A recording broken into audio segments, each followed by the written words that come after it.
Negative सोचने की आदत है ना पुरानी। कल हमने सुना बासी रोटी नहीं खाना है, फिर बासी बातें इधर बैठ जाओ ना। बासी गुरुजी जैसा मन कह रहा था कि दुकान में कोई खड़ा है तो खड़ा रहना, उसको क्या करना है।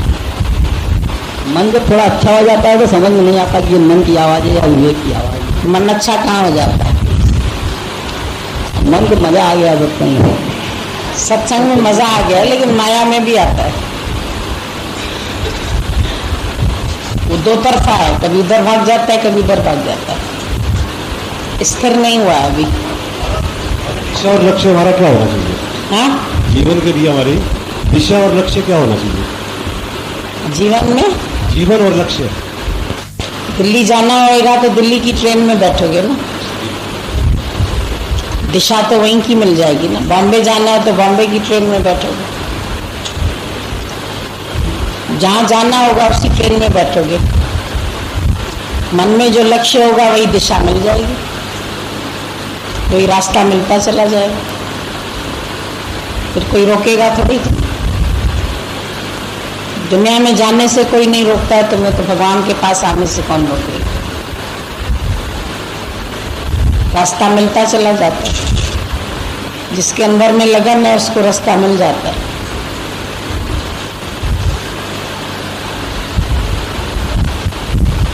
आपको पूछना है कुछ?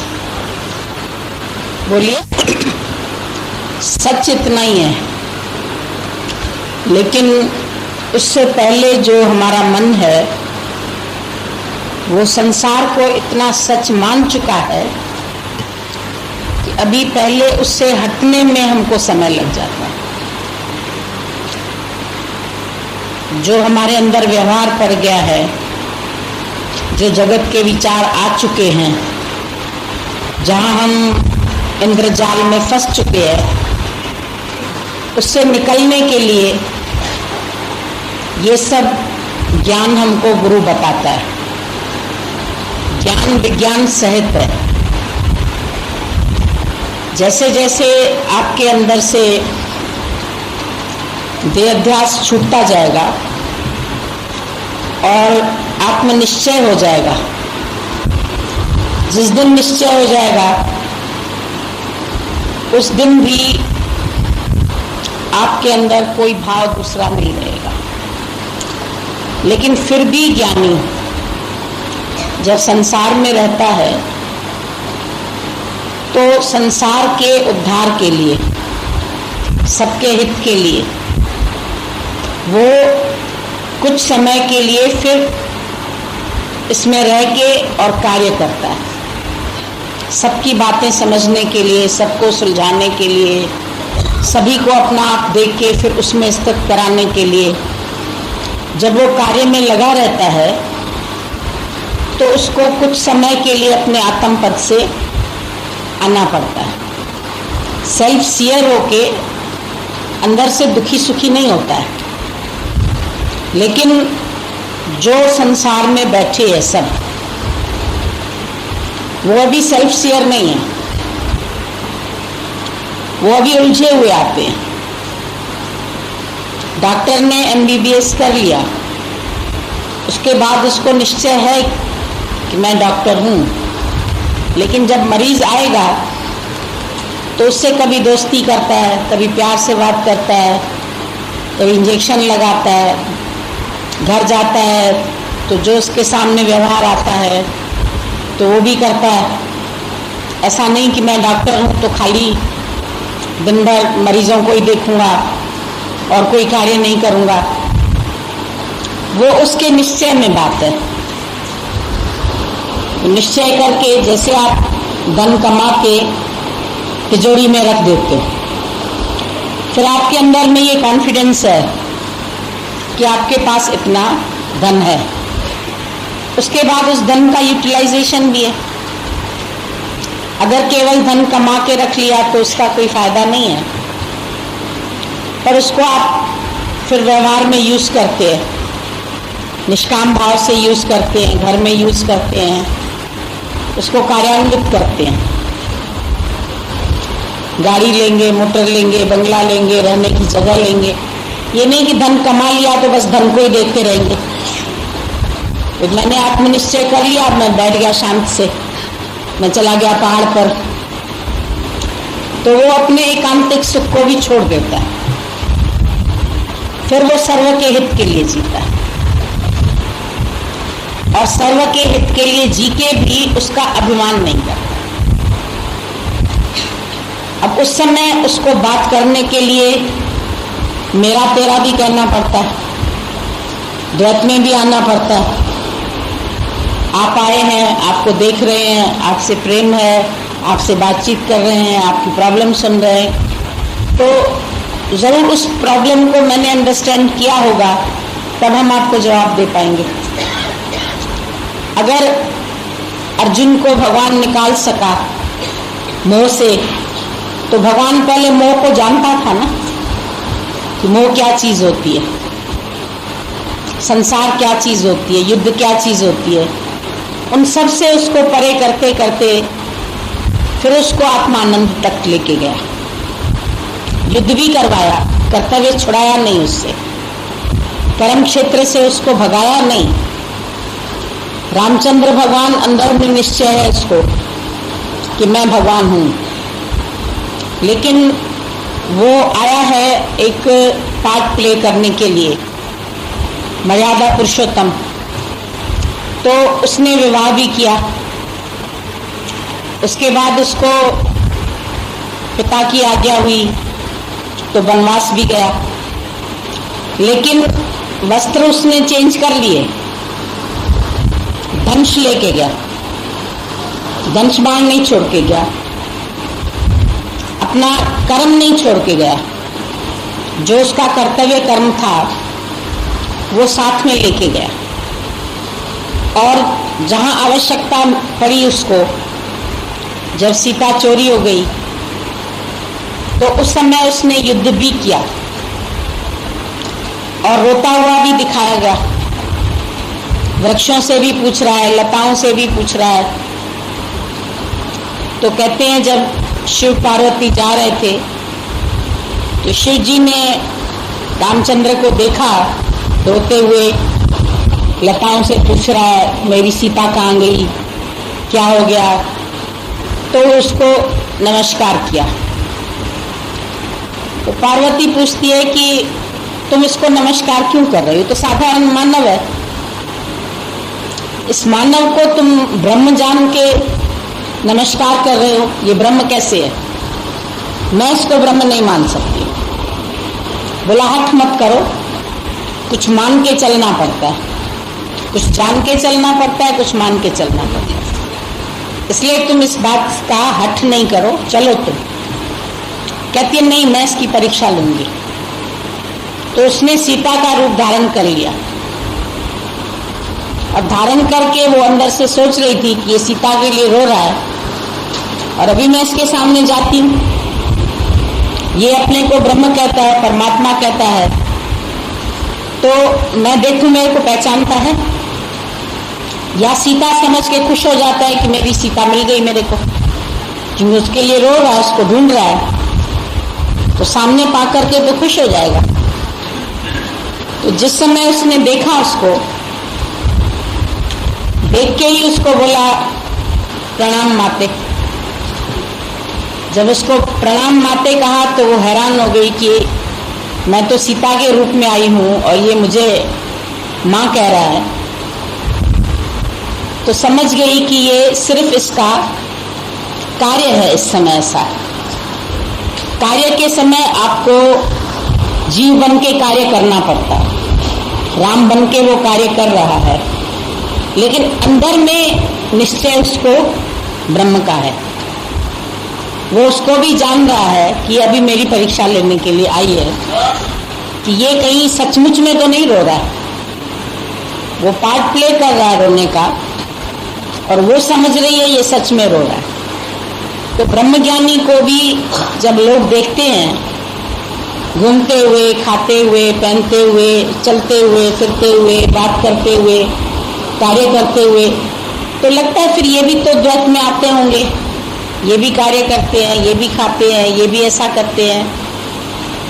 कभी किसी को कुछ बोलना भी पड़ता है, शायद क्रोध भी करना पड़ता हो, तो लोगों को लगता है इन्होंने इतनी जोर से बोला, ये क्या भगवान देखा इसको? जरूर नौकर देखा होगा तभी ऐसा कहा। लेकिन अभी नौकर को समझाने के लिए उसका पार्ट है, नहीं समझाएगा पूरी व्यवस्था बिगड़ेगी, व्यवस्था बिगड़ेगी तो समाज बिगड़ेगा, समाज बिगड़ेगा देश बिगड़ेगा। तो ज्ञानी सभी को साथ लेके चलता है, अंदर में सब समझ है उसको, लेकिन उसके बावजूद भी वो कार्य में ऐसे रत दिखाई देता है कि ज्ञानी और अज्ञानी में बाहर से देखने में कोई अंतर नहीं आता, पर उसके अंदर का आवरण हट चुका है। जैसे अभी मल विक्षेप आवरण की बात आती है या स्थूल सूक्ष्म कारण शरीर की बात आती है, तो स्थूल शरीर ये देहाध्यास हमारा है।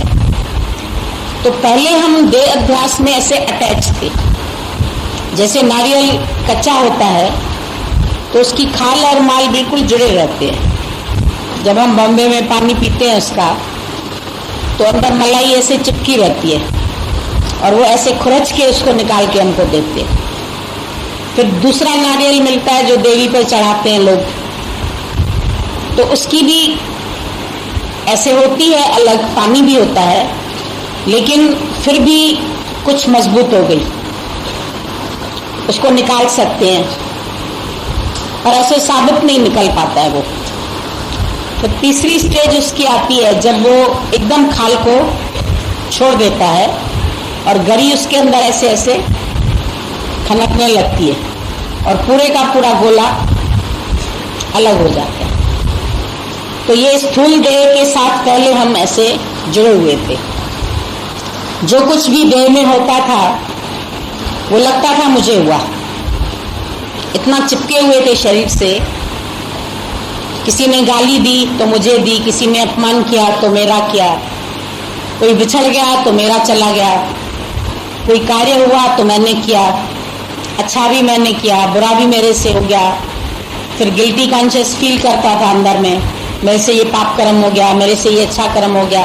तो हर बात में वो अपने को देह मान के चल रहा था और देह से इतना अटैच था कि उसका हर दुख सुख वो अपना दुख सुख समझ रहा था। फिर जैसे जैसे हम ज्ञान में आते हैं हमारी समझ खुलती जाती है, फिर हम इस देह से अलग होना प्रारंभ करते हैं और अंदर मन को जानना शुरू करते हैं। पहले मन को समझ में नहीं आता था कि मन क्या चीज होती है, मन कह रहा है तो हम कह रहे हैं। जो भी मन कहता था हम लोग समझते थे मैं ऐसा सोचता हूँ, मैं ऐसा करता हूँ, हालांकि ये मन है। फिर गुरु अलग करना सिखाता है, देखो ये मन के ख्याल है, तुम इसको देखने वाले हो, तुम ऐसे हो, तुम ऐसे हो। तो ये मन हमारा सूक्ष्म शरीर है, इसको कहा गया ये सूक्ष्म शरीर, भटकता भी ये है। और जैसे अंतरैल्य में बोलते हैं वासना, वो वासनाएं भी मन के अंदर रहती है, इच्छाएं भी मन के अंदर रहती है, विकार भी मन के अंदर रहते हैं, पर उनका कंट्रोल भी जरूरी है। बिना उसके कंट्रोल के आत्मानुभव नहीं हो सकता है। प्रोसीजर है पूरा आत्मानुभव, ऐसा मैंने आपको बोल दिया तुम आत्मा है। अब ये बात सच है, समझ आ गई, पर अभी हम उससे अलग हुए नहीं है। उसके लिए तुमको शुद्ध होना पड़ता है, पवित्र होना पड़ता है, विकार रहित होना पड़ता है, अपने मन को काबू करना पड़ता है, उसको रोकना पड़ता है, उसकी बागडोर संभालनी पड़ती है। ऐसे ही घोड़ा ले आए, ऐसे ही सवारी करेंगे तो गिर जाएंगे, लेकिन उसकी बागडोर पकड़ना, उसको चलाना, ये सब सीखना पड़ता है, कंट्रोल करना उसको। उसके ऊपर हम ऐसे ही सवारी नहीं कर सकते। तो मन के ऊपर भी मेरे को सवारी करनी है और उसकी लगाम, तो उसको भी संभालना गुरु सिखाता है। पहले तो हम गुरु को दे देते हैं क्योंकि हमें नहीं आती है। आपको कार नहीं चलाने आती, आप ड्राइवर को दे देते हो। मुझे नहीं आती है, ड्राइवर रखा है वो चलाता है। फिर शौक होता है कहाँ तक हम ड्राइवर के गुलाम बने, चलो हम भी सीखते हैं। फिर वो भी कोई एक दिन में नहीं आती है, वो समझा तो जरूर देता है, ये ब्रेक है, ये एक्सीलेटर है, ये ऐसा है, घूमती है, आगे भी देखना है, पीछे भी देखना है। तो उस समय जब हम सीख रहे होते हैं, बड़े सावधान चित्त से सीखना पड़ता है, क्योंकि जरा सी भी हमारी असावधानी हमको भी चोट पहुंचा सकती है, कार को भी चोट पहुंचा सकती है। तो मन को कंट्रोल करने के लिए गुरु हमको पूरा ज्ञान विज्ञान सब सुनाता रहता है। माया क्या है, जगत क्या है, व्यवहार क्या है, विकार क्या है, पत्नी क्या है, पुत्र क्या है, मोह क्या है, आसक्तियां क्या है, सबको जानने वाले बने और जान के उनके ऊपर कंट्रोल करने वाले। एक दिन में नहीं आ जाएगी आपको गाड़ी चलाना, लगता है इसमें सीखने में क्या है, बस समझ गए ये एक्सीलेटर है, इधर पैर दबाना, इधर ये करना, इधर मोड़ना, ऐसा समझ में इधर बुद्धि तक तो आ गया, लेकिन प्रैक्टिकल में नहीं आ पाता। उसके लिए 8 दिन 10 दिन ड्राइवर के साथ बैठ के सीखते हैं, फिर भी डर लगता रहता है। उसको कहते हैं अच्छा चला मैं रहा हूं, तुम बगल की सीट पे बैठे रहो। करते करते करते करते फिर वो हमारा अभ्यास हो जाता है।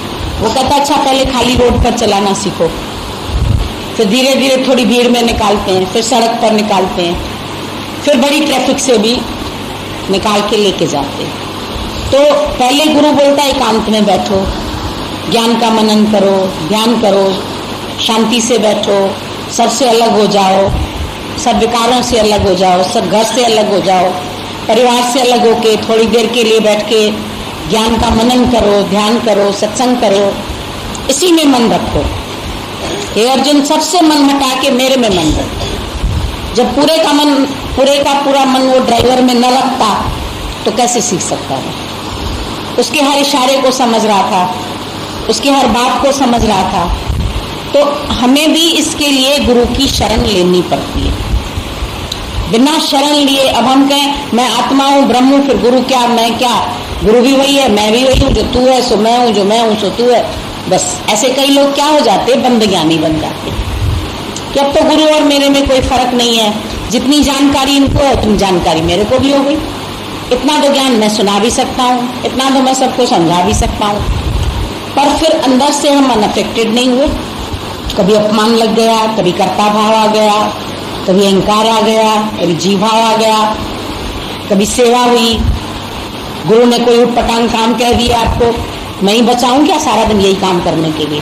फिर आ गई मैं ये करता रहा हूँ, ये बड़े ठाट से बैठे रहते हैं, मैं खाली सबकी सेवा करता रहा हूँ, मैं क्यों करता रहा हूँ? मुझे भी तो बोलने के लिए गद्दी मिलनी चाहिए। अरे जो सत्संग करते हैं ना वो ज्यादा अच्छे हैं, हम लोग तो सारा दिन खाली मरते रहे गुरु के आगे, यहाँ तो बहुत मरना पड़ता है। एक गुरु ने पूछा शिष्य से, भाई सांप का डंक अच्छा या गुरु का संग अच्छा? कहता है सांप का डंक अच्छा। अरे बोला सांप का डंक क्यों अच्छा? बोला वो तो एक बार मारेगा, और ये गुरु तो ऐसा है रोज मारता है, रोज पीछे पड़ा रहता है, यहाँ क्यों अहंकार किया, यहाँ क्यों बोला, यहाँ क्यों ऐसा व्यवहार किया, यहाँ प्यार क्यों नहीं किया, इसके साथ द्वेष क्यों किया, मन में ऐसा संकल्प क्यों आया, किसी के लिए विकार क्यों आया, राग द्वेष क्यों आया, अंदर में इच्छा क्यों आई, अहंकार क्यों आया। तो वो हमारे पीछे पड़ जाता है। गुरु एक साए की तरह हमारा पीछा करता है। जब हमारा उससे प्रेम हो जाता है तो हमको इस बात की फीलिंग आती है वो हर वक्त मुझे देख रहा है। हम लोगों ने एक पिक्चर देखी थी पहले, 2 आंखें 12 हाथ। उसमें सारा ये दिखाया था कि 12 हाथ थे 6 डाकुओं के, 12 हाथ वो थे और 2 आंखें थी जेलर साहब की। तो जेलर ने देखा था कि ये जो जेल में है तो ये बहुत भयंकर अपराधी, लेकिन इनके अंदर ऐसी शक्तियां हैं ये सुधर सकते हैं। तो उसने उनको बोला कि इनको फांसी मिलने वाली है, फांसी मत दो, मैं इनको सुधार के अच्छा नागरिक बनाऊंगा। ये मर जाएंगे उससे क्या फायदा, इससे अच्छा ये कुछ कार्य कर सकते हैं। तो वो जेलर था इसलिए उसका कहना मान लिया गया और उसके हवाले कर दिए गए थे। वो उसने उनको बहुत प्यार किया और बहुत प्यार करके करके करके उनको धीरे धीरे धीरे धीरे लाइन पर लेके आया। उनके अंदर की जो बुराइयां थी, जो राक्षसी स्वभाव थे, जो अंदर के विकार थे वो खत्म करता गया। हालांकि बीच बीच में उनको दिखाया गया था कि आ जाते थे, वो भागने की कोशिश करते थे, वो चोरी करने की कोशिश करते थे, बहुत कुछ करते थे। फिर क्या होता था, उसका जो प्यार था, उसकी दो आंखें उनको ऐसा लगता था पीछा कर रही है। तो कहीं पर भी कोई गलत कर्म करने जाते थे तो दो आंखें उसको रोक लेती। तो ये बहुत अच्छा लगता है कि जैसे गुरु की भी दो आंखें वो हमारा पीछा कर रही है। हम कहीं भी जाते हैं, जब गुरु से आंतरिक प्रेम हो जाता है तो हम भले कहीं भी रहे, ऐसा लगता है वो देख रहा है, ये मैंने गलती की, ये मैंने सही नहीं किया। जब विवेक जागृत हो गया तो आपको ये बात समझ में आने लगती है, what is wrong, what is right. फिर हम उसको राइट को पकड़ने की कोशिश करते हैं, पर यह नहीं है कि रॉन्ग नहीं होता है, कई बार हो जाता है। बच्चा चलना सीखता है, एकदम नहीं चलता है, घुटने घुटने चलेगा, फिर धीरे धीरे खड़ा होता है, फिर किसी चीज को पकड़ के चलता है, फिर चलते चलते भी कितनी बार गिरता है, चोटें खाता है, रगड़ लग जाती है, जख्म हो जाते हैं। फिर माँ उसको ठीक करती रहती है, नहलाती रहती है, धुलाती रहती है, फिर उसमें चंचलता होती है, भागता रहता है, दौड़ता रहता है, फिर स्कूल में बांधती है उसको, जा स्कूल में कुछ सीखेगा। तो ऐसे हमारा मन भी बड़ा चंचल है, ये भी बहुत भागता है, बहुत दौड़ता है। फिर गुरु के क्लास में हमको इसको बिठाना पड़ता है। इसकी चंचलता को रोकने के लिए ये जो रोज का सत्संग है, ये किस लिए है? इसके लिए ही है। नहीं तो ये बहुत भागता है, बहुत दौड़ता है, बहुत गलतियां करता है, समझ के भी करता है, जान के भी, फिर मन के अधीन होके कर जाता है। करने के बाद इसको लगता है क्यों किया, नहीं करना चाहिए था, क्रोध कर लिया, फिर उसके बाद अंदर लगेगा देखो इतना सुनते हैं क्या, फिर आ गया गुस्सा, नुकसान भी हुआ। किसका नुकसान? अपना ही नुकसान करते हैं, क्योंकि ये आग है, दूसरे को तो जलाती है पर पहले अपने को जलाती है। अंगीठी पहले खुद जलती है, फिर दूसरे को थोड़ा सा सेक दे सकती है। वो भी आप पास जाओगे तो आपने जिसके ऊपर क्रोध किया वो अगर हट गया तो सुना ही नहीं उसने, पर आपने किया आप तो जल गए ना पूरे। मन में किसी के लिए द्वेष पाला तो वो भी आपकी नींद खराब कर देगा। अगर किसी चीज का लोभ है, धन कमाने का ही लोभ है, तो लोभ के कारण दिन भर बैठे हैं दुकान पर, दिन भर इंतजार कर रहे हैं ग्राहक का, नहीं आया, परेशानी हो रही है, क्यों नहीं आया, कैसे खाएंगे, कहाँ से खाएंगे, कैसे परिवार को पालेंगे, इतना इकट्ठा कर लें, बुढ़ापे तक काम आए, बच्चों को काम आए, इसको काम आए, शादियां करानी है, ये करना है, वो करना है। बड़ा दिमाग हम लोगों का बिखरा हुआ है, कोई एकाग्र नहीं है, बहुत तरफ इसकी वृत्तियां जो है चारों ओर फैली पड़ी है। उन सब वृत्तियों को समेटना पड़ता है। ये कोई एक दिन का खेल नहीं है कि मैंने आत्मा सुनी, बस मेरे को आत्मा निश्चय हो गया, मैं सेल्फ शेयर हो गया, मैं सब में आत्मा देखूं, सब में परमात्मा देखूं। बोलना बहुत सरल है, लेकिन इस बात के लिए प्रैक्टिस में पूरा जीवन लग जाता है, पूरे जीवन का दाव लगाना पड़ता है। और विद्या तो आपको शायद 8 साल में आई, 15 साल में आई, 25 साल में आई, 20 साल में आई, लेकिन इस विद्या के लिए आखिरी तक सावधानी चाहिए। संत से पूछा तुम्हारी दाढ़ी अच्छी या कुत्ते की पूंछ अच्छी?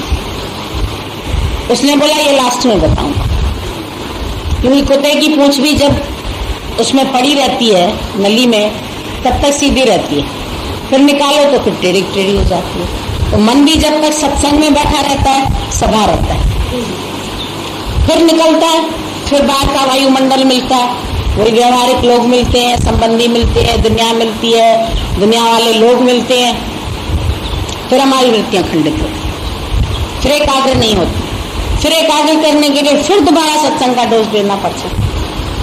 जैसे बीमारी बढ़ती रहती है, एंटीबायोटिक भाई 5 दिन खानी है तुम्हें, नहीं तो अगर बीच में छोड़ दोगे तो दोबारा से फिर पूरा कोर्स करना पड़ेगा। तो ये भी ज्ञान ऐसा है, कंटिन्यू करते रहो, करते रहो, करते रहो, चलते रहो, आखिरी दम तक, आखिरी सांस तक मेरी वृत्ति प्रभु तेरे साथ जुड़ी रहे, ब्रह्माकार वृत्ति मेरी जागती रहे, सतगुरु तुझसे लगन मेरी लागी रहे, और ये लगन अंत तक गुरु के साथ बनी रहे, क्योंकि बीच बीच में बहुत से पड़ाव आ जाते हैं और मन पड़ाव पर उतर के समझता मंजिल मिल गई। जैसे समुद्र में सैर करते करते बीच में द्वीप आ जाते हैं। अब द्वीप आ गए और हमने समझा हमारे को अपना स्थान मिल गया, हम अपने शहर में पहुंच गए, और द्वीप पर उतर गए, वहां तो कुछ है ही नहीं, कोई शहर ही नहीं, कोई जगह ही नहीं है, तो वहां हम भटकेंगे। बीच में उतर गए तो मन कभी कभी समझता है मेरे को किनारा मिल गया, अब मैं ज्ञान समझ गया, पर समझ के भी नहीं समझता, क्योंकि ये इंद्रजाली का जाल जो है ये भी बहुत बड़ा है। संत साधु बेचारे भी ये सत्संग करते रहते हैं, कथाएं करते रहते हैं, रटन करते रहते हैं, कार्य में लगे रहते। क्यों लगे रहते? दादाजी को हम देखते थे, आखिरी तक दादा ने सत्संग किया। हमारे घर में आए थे जब, तो भी शरीर ठीक नहीं था, रूम में लेटे रहते थे और बाहर बरामदे में सत्संग होता था। कहते थे बाहर ले चलो, सत्संग में चल के बिठाओ। तो लास्ट तक उन्होंने सत्संग को नहीं छोड़ा। चाहे अंदर का सत्संग तो हो जाता है, पेड़ जो है वो अपने जड़ से पानी खींच सकता है, पर जब बाढ़ की वर्षा होती है तो पूरे पेड़ की धुलाई हो जाती है, सफाई हो जाती है, जाले हट जाते हैं, मिट्टी हट जाती है और पेड़ पूरा हरा भरा हो जाता है।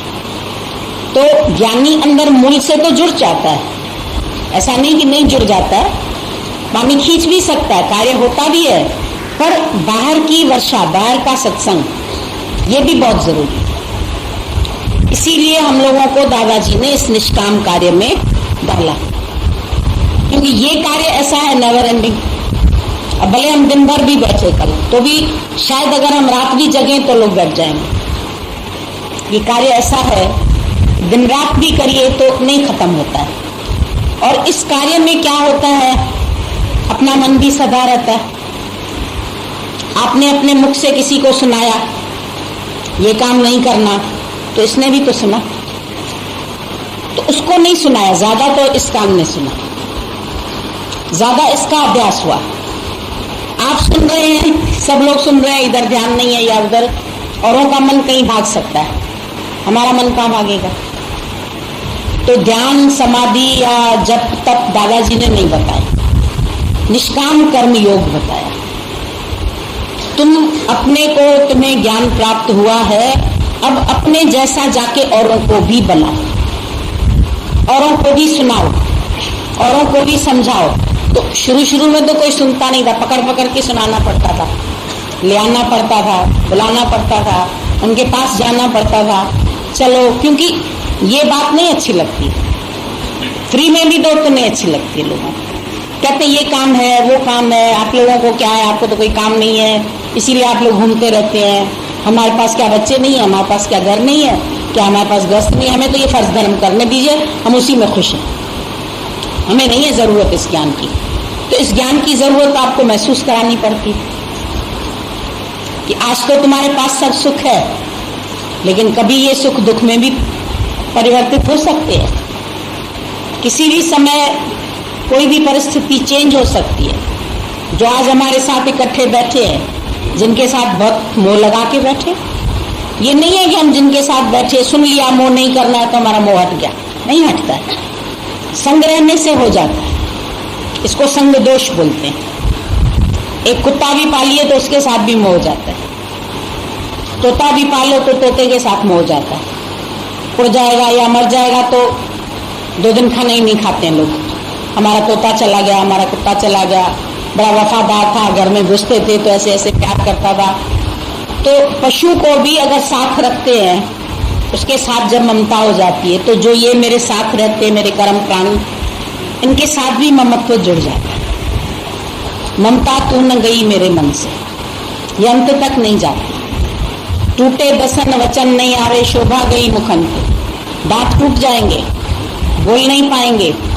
सुते बुलावत कर से, हाथ ऐसा ऐसा करे, आओ बेटा बैठो, बेटा बैठो। ये ममता बड़ी जबरदस्त है। ये अंदर के जो विकार हैं, इनको पहचानना भी गुरु सिखाता है। ये नहीं आता था हमें कि ये मोह है, ये इच्छा है, ये ख्याल है, ये क्यों आया ख्याल। अब लोग बोलते हैं 1 दिन के लिए आएंगे, 4 दिन के लिए आएंगे, हमारे ख्याल बंद हो जाएं। अरे कोई जादू थोड़ी है, कोई मिरेकल थोड़ी है, हम तुम्हारे ऊपर कोई ऐसा मिरेकल कर दें तुम्हारा भूल जाएगा, नहीं भूलेगा। ये सारी साधना खुद को करनी पड़ती। ये खेती सबको अपनी अपनी खुद करनी पड़ती। अपना खेत अपना हल तुम्हें खुद जोतना पड़ता। अपनी मेहनत के सिवाय खाली गुरु कृपा ऐसा नहीं होता। गुरु कृपा, ईश्वर कृपा और अपनी कृपा, तीनों कृपाओं का समन्वय चाहिए। ईश्वर कृपा तो हो गई कि आपको मंच दे ही मिल गई, फिर गुरु कृपा हुई, जीवन में गुरु मिल गया। तो बारिश तो बरस रही है। अब हम बोले कि हम छाता लेके खड़े हैं, हम भीगी नहीं रहे, तो तू क्यों खड़ा ओट में पगले भीगन के डर से, राम रस बरसे। उनकी कृपा की वर्षा तो हो रही है, अब अपनी कृपा करके भी तो निकलो तुम भीगने के लिए। उसके लिए तो तुम पुरुषार्थ करो। जमीन मिल गई, आपके पास बीज मिल गया, आपके पास हल है, खेत है, लेकिन हल चलाना तो पड़ेगा। खेती वाले में देखिए, आप किसान रोज जाता है खेती कर। आज जमीन की गुड़ाई करनी है, आप उसके ऊपर हल चलाना है, अब बीज डालना है, अब पानी डालना है, अब पौधे हो गए हैं, अभी पौधों को संभाल करना है उसकी, फिर उसमें दाने निकल आए हैं तो चिड़िया न खा जाए, चिड़िया को भगाना पड़ता है। फिर फसल जब तक पके तब तक भी वो ऊपर मचान पे बैठ जाते हैं उसकी रक्षा करने के लिए, कोई फसल रातों रात में काट के लेके जाए। तो एक किसान को अपनी खेती की कितनी संभाल करनी पड़ती, तो हमें अपने ज्ञान की रक्षा भी करनी पड़ती।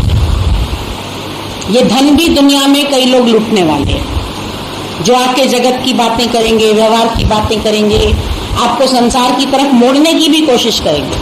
अरे पागल हो गए हो, इसी जवानी में कोई ज्ञान सीखता है? ये तो बुढ़ापे का ज्ञान होता है। कोई तुम बुढ़े हो गए हो क्या? अभी से तुम जा रहे हो सत्संग, जा रहे हैं सत्संग, कोई जगह होती जाने की? पिक्चर चलो, क्लब चलो, पार्टी चलो, इधर चलो उधर चलो, मजे लो, दुनिया के ऐश इशरत करो। जीवन मिला है इसके लिए कि बड़ा आया सत्संग करने वाला, तो सत्संग वालों को तो बेवकूफ समझा जाता है। कितने कम लोग आते हैं, अभी आप संख्या गिन के देखिए, करोड़ों में कोई एक।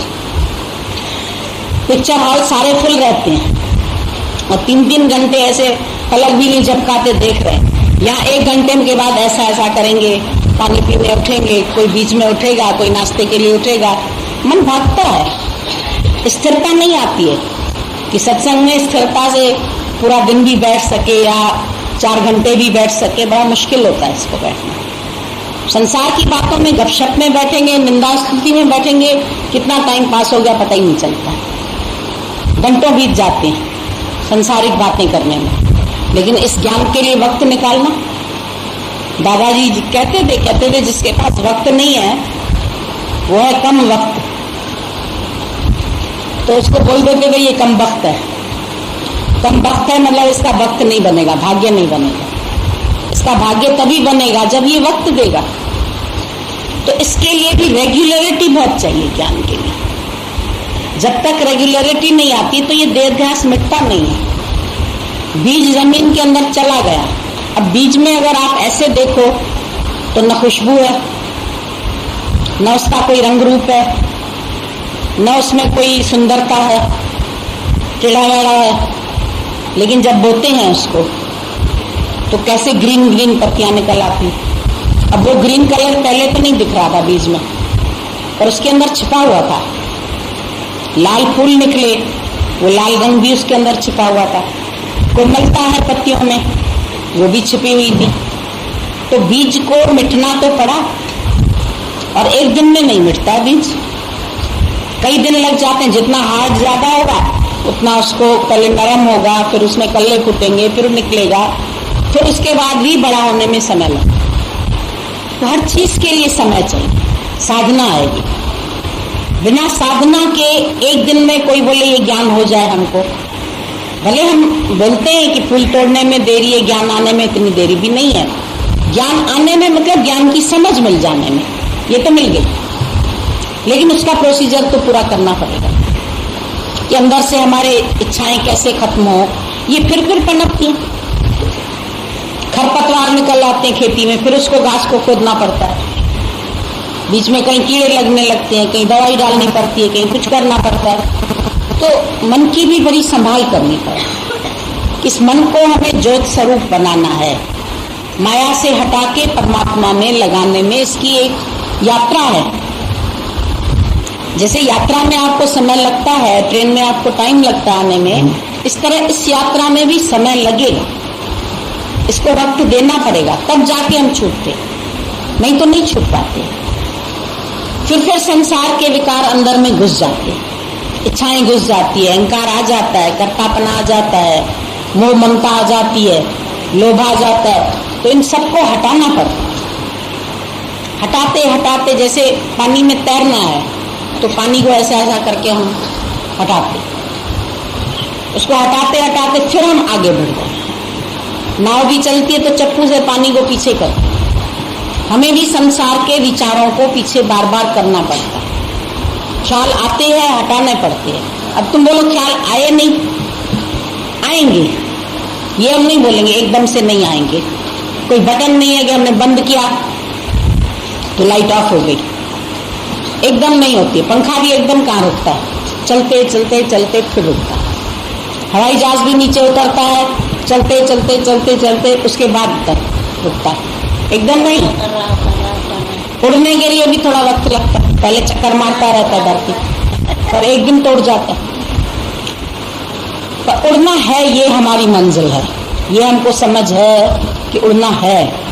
पर अभी धरती छोड़ी नहीं है, अभी पूरा देहाध्यास छूटा नहीं है, अभी पूरी इच्छाएं खत्म नहीं हुई है, पूरा अहम गला नहीं है हमारा।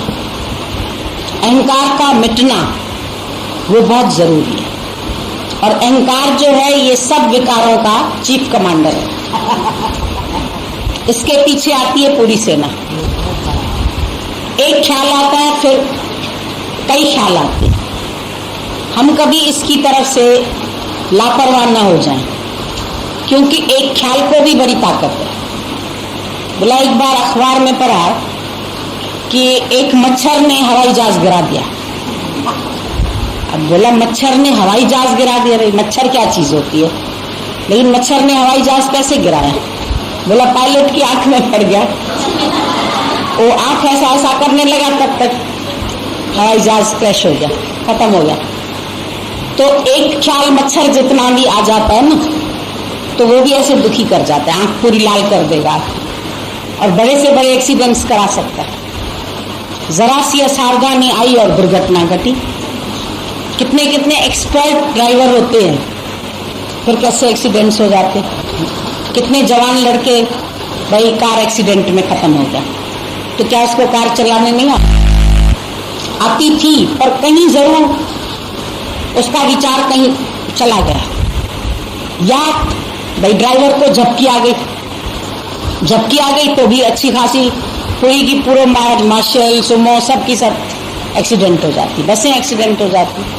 झपकी आना भी तो खराब है। अभी तो जगाया, अभी फिर सो गया, क्योंकि ख्याल थोड़ा भी इधर उधर आएगा ना, जाएगा तो ऐसा हो जाता है। आंख भी नहीं झपकनी, हर समय जागृत, अवेक ओ मैन अवेक, जागो, जाग रहे मुसाफिर तेरा वक्त हो गया। गुरु रोज जागृत करता रहता है, रोज सिखाता रहता है, रोज आगे बढ़ाता रहता है, प्रेरणा देता रहता है। गुरु का काम यही है, पहले अट्रैक्ट करता है, फिर इंस्पिरेशंस देता है हमको, उसके बाद हमको ट्रांसफॉर्म करता, बदल देता है। उसके बाद हमारे अंदर से शुक्राने निकलते हैं, तूने जीवन मेरा पलट दिया, तेरे जैसा कौन है जहां। बाहर से कुछ नहीं बदलता है, बाहर से तो हम वैसे के वैसे रहते हैं, लेकिन अंदर मन स्थिति जो है हमारी वो चेंज हो जाती है, और उसका पता हमको खुद चलता है कितने हम बदले हैं। पर इसके लिए गुरु का बार बार साथ लेना, बार बार आना, बार बार मनन करना, कनेक्शन रखना, चाहे फोन से, चाहे चिट्ठी से, चाहे सामने आने की बात तो सबसे अच्छी है। तू सामने आ तो सजदा कर, तो लुत्फ है सजदा करने का। तो और कहीं मैं और कहीं, ये नाम का सजदा कौन कर। परमात्मा सामने आता है तो हम उसका पूरा लाभ लें ना, पूरा ज्ञान लें, पूरा। जब तक न हुआ तेरा प्रभु से मिलन, सुख से कभी नहीं सोना, सुख से नहीं सोना है। हम लोगों को गीता भगवान चिट्ठियां लिखते थे, बोलते थे तुम दोपहर को आराम करते हो, तुमको बिस्तर में कांटे नहीं लगते हैं, उठते नहीं हो, जाते नहीं हो, कहीं कार्य नहीं करते हो, एकदम से उठ के बैठ जाते थे, भाई गुरु का ऑर्डर आया, उठो निकलो चलो। तो बार बार गुरु जागृत करता रहता है, प्रेरणा देता रहता है, कहीं भी रहता है उसकी निगाह हमारे ऊपर रहती है। गुरु तेरा प्यार है ऐसे आकाश में उड़ने वाले अनल के जैसे। एक अनल पक्षी होता है, कहते वो अंडे भी आसमान में ही देता है, और वो जैसे ही अंडे उसके गिरने लगते हैं तो वो दृष्टि से उनको देखता है।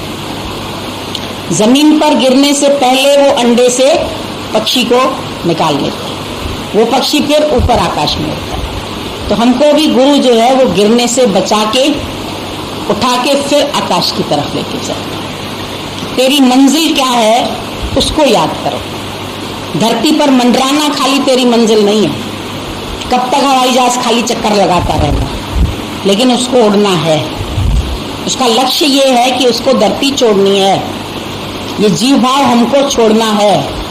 देह छूटने से पहले जीव भाव छूट जाए, तब तुम्हारा प्रभु से मिलन हो जाएगा। तब ये मन है तो ज्योत स्वरूप, परमात्मा की पैदाइश है, ईश्वर अंश जीव अविनाशी, वो भी अविनाशी, वो भी नहीं मरता है, वो भी वासना अनुसार जन्म लेता रहता है, पर उसका मरना कब होता है? जब वो परमात्मा से मिलके एक हो जाए, वो ज्योत स्वरूप बन जाए, अंदर से समझ में आए कि अब तेरा मेरा मनवा एक हो गया। गुरु की मर्जी मेरी मर्जी, पहले हमारी मर्जी गुरु की मर्जी से मिलती, क्योंकि हमारे लिए लिविंग गॉड गुरु है।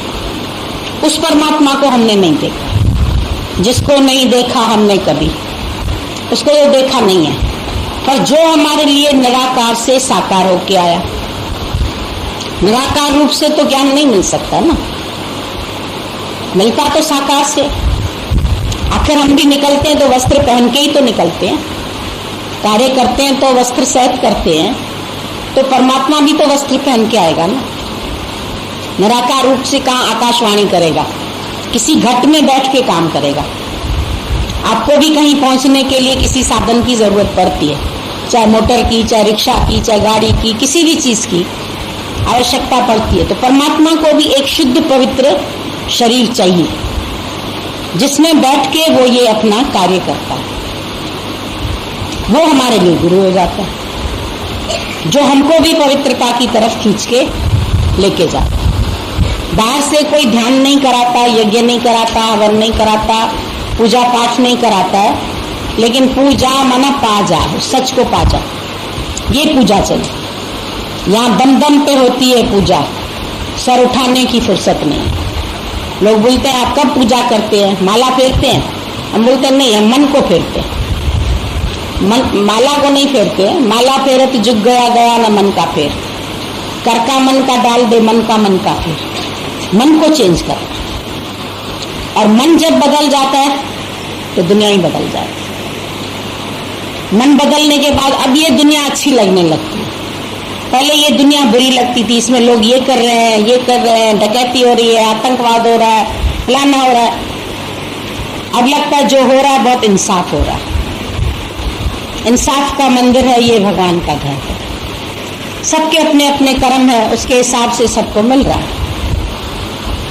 दादाजी बोलते थे युद्ध में सब लोग जाते हैं, तो सब थोड़ी मर जाते हैं। जिनका लिखा होता है मरना वही तो मरते हैं। तो संसार में जो कुछ हो रहा है वो अगले के कर्म के हिसाब से हो रहा है, ईश्वर कुछ नहीं कर रहा है। मनुष्य के कर्म। आपको किस घर में जन्म मिला, कोई आपकी चॉइस नहीं थी। आपसे पूछा नहीं जाएगा तुम्हें कौन सी माँ चाहिए। पत्नी के लिए भले पूछा जाएगा तो ये अच्छी लग रही है या नहीं, लेकिन माँ तो मिली तुम्हें कर्म के अनुसार।